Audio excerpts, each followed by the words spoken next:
Hi, I'm here at the Millionaire Corner, and I'm at the Writer's Block. I'm talking with Kent about what you should be checking out this week on our website. How you doing today, Kent? I'm good. How are you? I'm very well. So, what should our readers be looking for?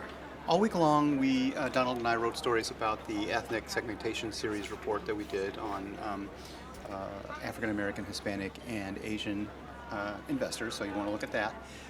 Then I have a story on the site today. It's actually on my sports blog, and it's again about youth football. LeBron James this week came out and said that he's not allowing his sons to play football. His boys are 7 and 10, and he said they can play basketball, they can play baseball, they can play soccer, but they're not allowed to play football, which again created this whole stir about whether kids should be allowed to play football. The NFL actually has been conducting a series of events for moms, trying to get them in to see what football's really like. They actually do a little football practice, and then they have Q&As with trainers and things to try and encourage moms to let their kids play football. So it's a big topic, and it's not going to go away for quite a while. I have another story about a survey done regarding vacations, and it's become sort of common knowledge that Europeans get on average 4 weeks of vacation a year, and Americans on average are getting about 15 days. Okay. But what the survey asked was Paid, we mean, right? Paid vacation. The survey asked Americans if you would be willing to give up something for 1 week in order to get one extra day of vacation. And the answers were like, alcohol, would you give up? And a lot of people said yes. And would you give up fast food? A lot of people said yes. What was interesting was only like 18% of people were willing to give up the internet for a week in order to get an extra day of paid vacation. And Really? only 7% were willing to give up their smartphone for a week in order to get an extra day of paid vacation, which I thought was an interesting So fact. crazy. Any other stories that our readers should be looking for? Yes, I just finished a story for Monday about part-time workers. A survey done by CareerBuilder.com interviewed part-time workers who, in most cases, want a full-time job but simply can't get it. This story explains why they can't get it. In some cases, the job's just not available because the job's not in demand any longer. Some cases, they just don't have the skill set. In some cases, even with people, like 27% of the people interviewed had college degrees, but they did not have the necessary education they needed to get the job they wanted. So job numbers keep going down, unemployment figures keep going down, but a lot of those jobs are part-time jobs that don't have the kind of benefits that full-time jobs offer, and you have an awful lot, 7 million, there's 7 million people in America currently who have part-time jobs that want full-time jobs. So they're employed, but they're not employed the way they want to be. How you doing today, Donald? Getting chilly out there. It is getting chilly out there. A lot more colder than it was maybe this time last year or the year before. Well, this is Chicago. I know. I don't know why we're always surprised. You pay for 4 seasons, you should enjoy them. Yes, absolutely. That's what I always say. So we're going to be inside, cuddled up by the fire. What great stuff should we be reading on the website? We're going to be cuddled up by the fire. Okay, maybe not us, okay, you know what I meant. We'll discuss that later. Okay, all right. So tell us what we should be reading. Okay, on my entertainment blog this week, the Best Actor race looks to be very crowded this year. Really a great race.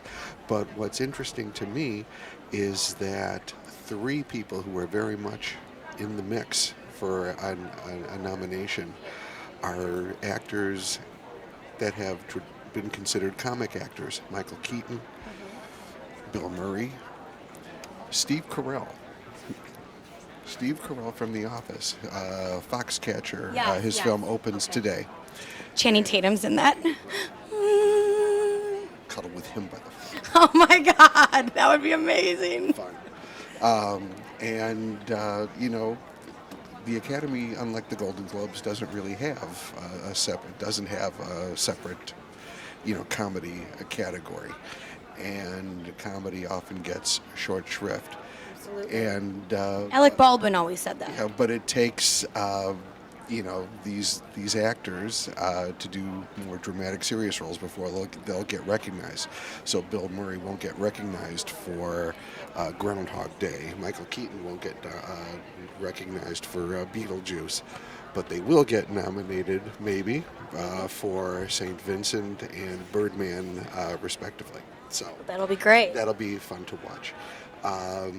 There's a story up now about millennial small business owners, and Millionaire Corner research shows that millennials, because they're young, are just more optimistic about the state of their personal finances, the state of the direction of the economy, than previous generations, because they're at the beginning of their career. So, despite the job market, despite crushing student debt, they're just wildly optimistic that things are going to get better.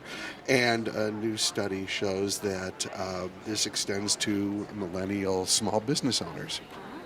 The majority of them, more than Gen Xers or baby boomers, say that they're going to grow their business, they're going to meet their revenue goals, everything's great. So that's good news going into the holiday season. Absolutely. And speaking of the holiday season, I understand that a radio station here in Chicago has just started playing its Christmas music on November 14th. This is it.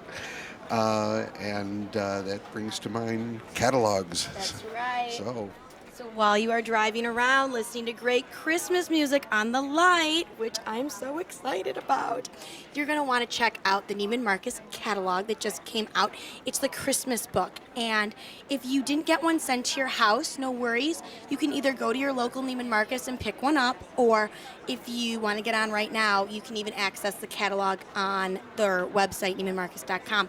This catalog has all of the great things that you are going to need to get all your loved ones for Christmas, and maybe some great things for yourself. So when you think of Neiman's, yes, I know maybe some of you think that things are very expensive, but they have in there an awesome section that's like under $100, gifts under $50, and they're beautiful couture gifts that people would love to receive for the holidays. And then they also have in there, I talk about this great fur stole that's an emerald by Gorski. It's $2,500. Maybe that's something that you want to put on your Christmas list.